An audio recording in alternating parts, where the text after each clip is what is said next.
Such an exciting evening. I'm overwhelmed with gratitude. I'd like to begin by expressing my profound appreciation to all connected with this wonderful museum, and most especially to a man I have long admired for many reasons, and on this occasion both for his visionary efforts and remarkable leadership in mounting this exhibition, without whom the show would not be taking place, Gary Vikan. Needless to say, there are also others whose dedication and largesse have richly contributed to this show. The E. Rhodes and Leona B. Carpenter Foundation, with its very significant grant, members of the Friends of the Asian Collection and their generous donation, Douglas and Sonia Hamilton and their unselfish support to fund the catalog, Laurie Gladstone with her kind gift, Rob Mintz for his essay and for curating this show, the outstanding Walters staff, particularly Charles Dibble and Laurie Yoder, Jay Goodman for his gesture a few years ago that substantially advanced the collection, and not least my great friend and life partner Ken Williman, who helped define the terms of yes and no when it came to which items to acquire, and the many friends from near and far who have demonstrated their belief in and appreciation of this exhibition by coming here tonight. As many of you know, the collection owes its origin to the $5 purchase of a Chinese Cloisonné toothpick holder nearly 40 years ago at a house sale. That act managed to inspire my pursuit of an obscure art form perfected by the Japanese at the turn of the last century. Tonight, I'd like to review what cloisonné is, how it came to prominence around 1900, mention some of the different types, and show some examples of special moments frozen permanently in cloisonné enamel. What is cloisonné? Simply stated, it's the painstaking process of applying enamel separated by minute wires to a metal base through multiple firings and extensive polishing. It begins with a design from a painting or sketch drawn in India ink on a copper base. Then ribbons, thin ones, of wire, often silver, are attached with the glue from an orchid onto that metal base. Once the wires are glued, powdered enamel is sifted over them. The piece is then fired to attach them permanently to the base. The colors to be used begin also as powdered enamels, which are mixed with water to form a paste. With tiny tools, they are placed into the cells or cloisons, as we see here in a photograph from the turn of the last century. After enamel pastes have been carefully placed into the cloisons, the piece is fired in a kiln at about 1450 degrees Fahrenheit. Depending on the design and number of colors or oxides to be used, more enamel must be added because it will shrink with each firing. A photograph from about 1915 shows artisans in a Nagoya workshop in various stages of cloisonné making. Generally, with fine pieces, there will be multiple firings, somewhere from 10 to 60. Finally, after the last firing and cooling, the very slow work, the polishing, will begin, which may take weeks or even months to complete. In the West, we use the French word cloisonné, derived from cloison, or cell, which implies the use of wires as boundaries between different colors. The Japanese, on the other hand, make no reference to wires or cells. Their word shippo suggests the 7 jewels: gold, silver, crystal, lapis lazuli, carnelian, coral, and pearl. And indeed the colors are bright as jewels. Cloisonné enameling goes back to Mycenaean Greece or earlier. It traveled through Byzantium to medieval Europe, where its high point was reached in objects designed for religious use. By the Silk Route, it went to the Far East, namely China, making inroads into Japan. Although a type of cloisonné was used on door pulls and sword fittings since the 16th century, Modern Japanese cloisonné derives from a Chinese model and arose in the early part of the 19th century, to be perfected around 1900. And what the Japanese ultimately created in enamel between 1880 and 1915 were works of refinement that the world would never see again.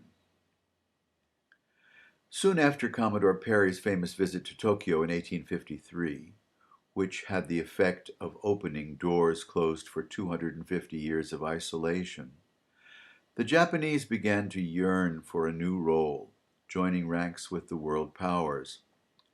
After 1868, in pursuit of this purpose, the new Meiji Emperor and his government went to unprecedented lengths to support the arts.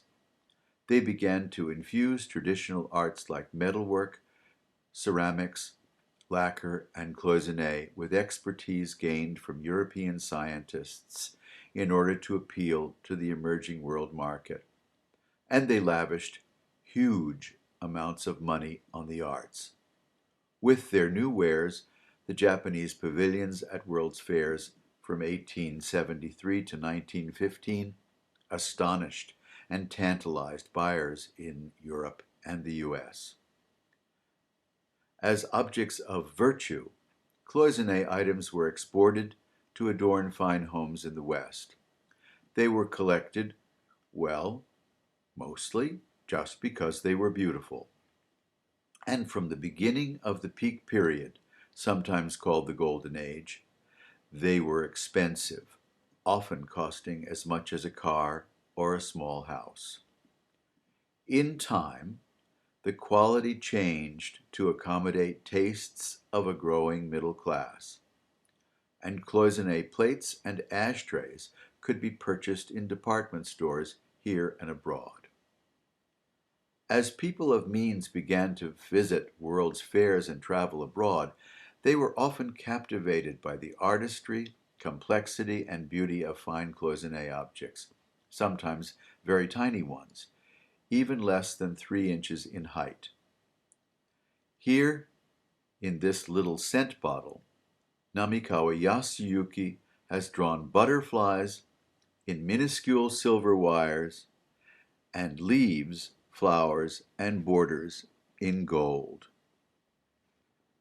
After a period in the 1870s and 80s, artists like Namikawa Yuzuki and Honda Yosaburo developed rich, high-gloss colors and covered the entire surface with complex designs, even the bottom, as in this case, using gold wires. Sometimes, as was the desired fashion of the times, these surfaces carried an overall pattern of flowers, symbols, and motifs in silver and gold, and bore resemblance to an arabesque or oriental rug. In time, cloisonné artists began to refine and sculpt the wires or cloisons, thereby increasing their ability to capture the flavor of the natural world, as with this vase by Kinunken, where a hawk in gold wire is perched on a craggy cliff rendered in forged silver wire.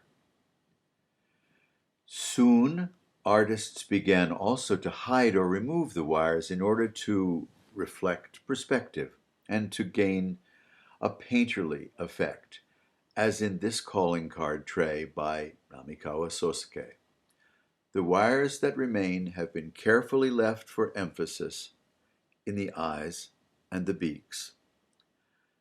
The discovery of raised or heaped up enamel called moriage enabled the creation of 3-dimensional paintings in enamel like this vase with persimmon and leaves by Ando Jubei. Artists were drawn to European fashion and imitated European art glass. In so doing, they also tooled designs into silver bodies, as with this tall vase by Kumino Teitaro, often stippling an entire background and etching the subject, a dragon, in relief above and below the surface. Using transparent enamels, they subsequently even removed the metal foundation with nitric acid, leaving an effect similar to that of stained glass, to produce objects like transparent vases and lampshades. This practice is called plique-à-jour. After artists like Namikawa Yasuyuki had mastered the ability to represent natural forms like wisteria, both realistically and in a stylized manner with gold and silver cloisons, as well as in a naturalistic way with sculpted silver, as in this small dish. Still others experimented using flow glazes or nagari-gusuri to create works of near fantasy by imitating the impression of cascading wisteria, sometimes even combining that technique with three-dimensional forms such as these butterflies in raised enamel or moriage. Japanese cloisonné often invites viewers to experience a rare moment from life captured forever with remarkable simplicity, a touch of mystery, and great attention to detail. Occasionally, it shows a unique historical event like the first shogun, Minamoto Yoritomo, at a hunting party in 1193 under Mount Fuji, where participants were attacked by wild boar. We may see a bird with an almost comical personality, like this one by Goto, resting on a limb and drawn with both humor and near photographic realism. On a tray by Namikawa Sosuke, a single branch of grapes and leaves hangs starkly, almost frozen before a waterfall, in wireless cloisonné framed by gold rims. The magic is created by the contrast between the unlikely grapes and the thunderous, cascading, but silent falling water. Seizing the magical distilled moment to represent in art is a practice we find in Japanese art, as we do often also in European painting. This koro, or Incense burner by Namikawa Yasuyuki, illustrates, somewhat like a Dutch still life, a scene of moonlit lilies waving softly in the wind. The artist seeks to capture not perfection, but a sense of life's evanescence. He reveals the whole of life by cutting away and disclosing only a small part of it. Take, for example, a large vase by Ando with weirs in standard and wireless cloisonné or musen shippo beneath a family of animated crabs in heaped-up enamel or moriage. We relate to it because we have seen such crabs and recognize their energy and spontaneity.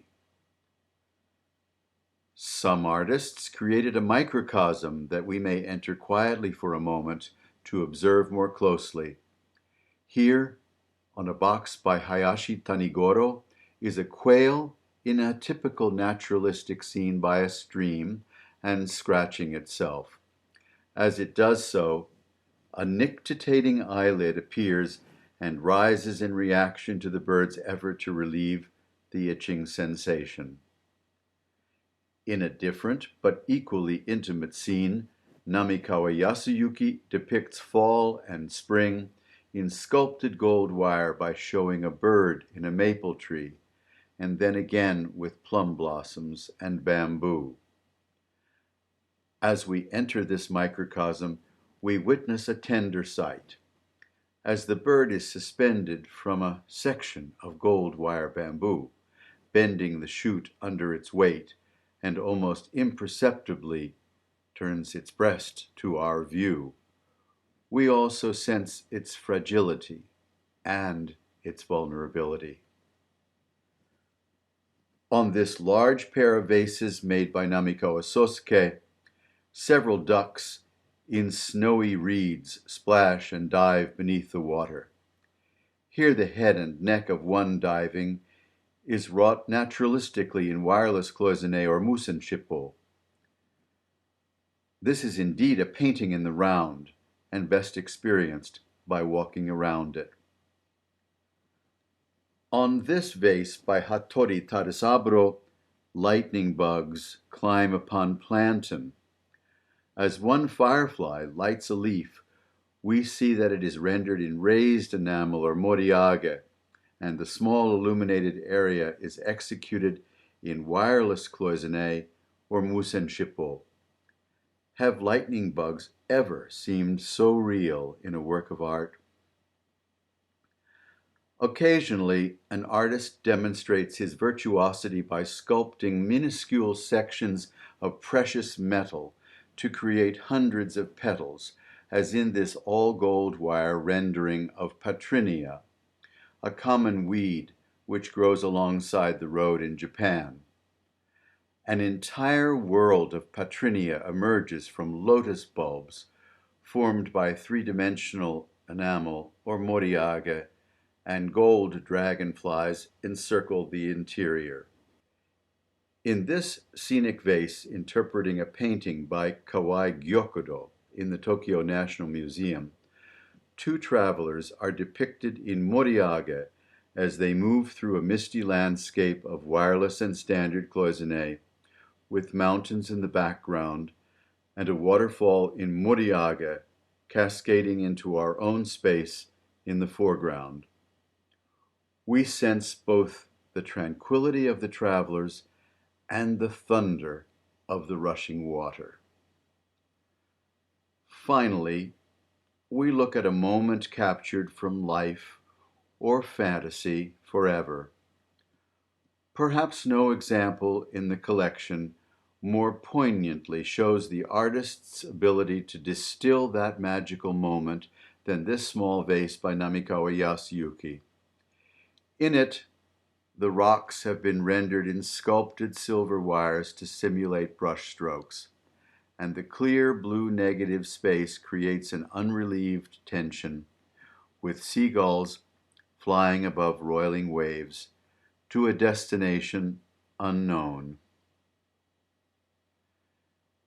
30 years ago, a beloved friend, Jane Flanders, expressed the beauty and mystery of cloisonné and of this vase in a poem written for me. In Kyoto, around 1900, perfection was finally achieved in the shape of a small vase, owing something to Art Nouveau and much to the Chinese. 5 birds crossing the water, you might have expected more. Something like music begins and overtakes you. Birds embedded in sky carry you through glass doors and over the chained enamel spume. You would forget to breathe without the wires spreading your ribs like wings. A phosphorescent stranger whose retina, like yours, must once have recorded depth, change, roiling water, surfaces from beneath the blue glaze, and calls, "There were never such birds. There is no place like this, even beyond Kyoto." It is chance that these shapes resemble your life. Follow me. You will learn to unsay bird, water, sky, love, solitude, and you begin the flawless descent.